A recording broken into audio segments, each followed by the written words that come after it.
This specific, not generalized warm-up is intended to prepare your body for the movements within your workout.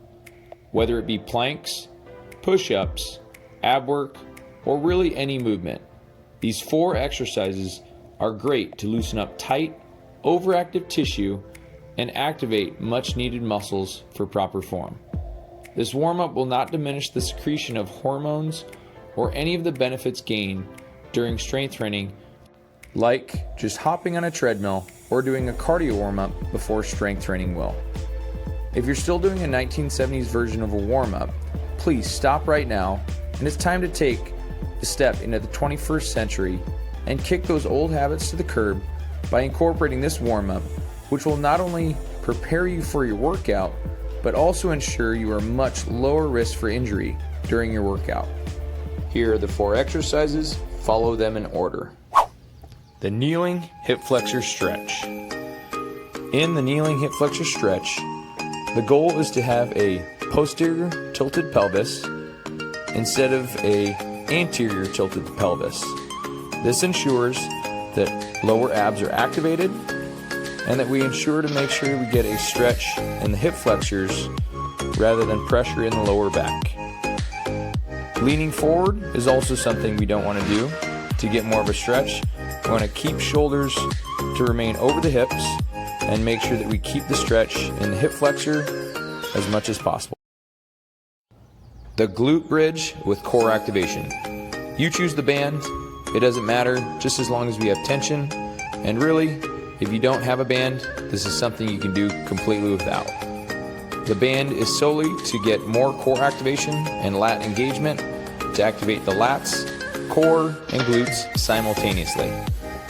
The first objective and goal is to activate the glutes, abs, and lats while stretching the hip flexors as much as possible in this stretch. Do not arch the back off the floor.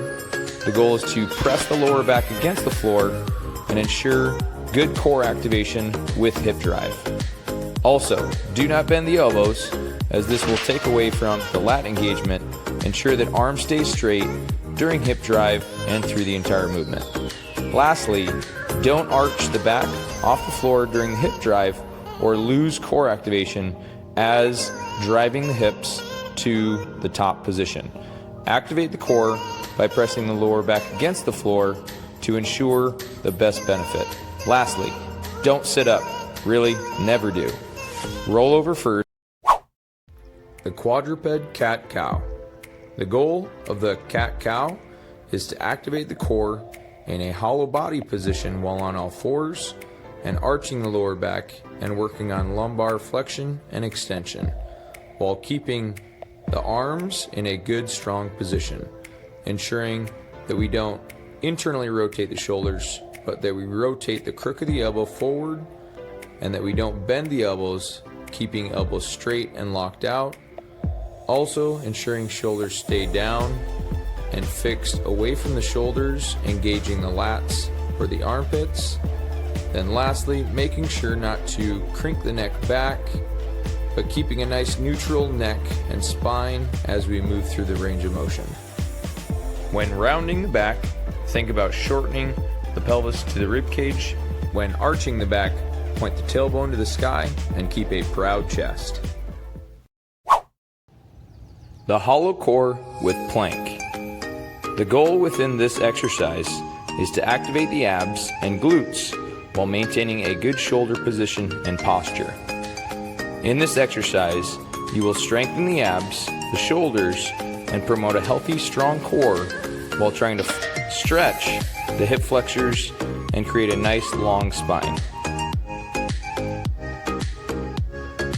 We want to ensure that you do not shrug and pull shoulders away from the ears. Also, don't collapse the shoulders, but press the chest away from the floor.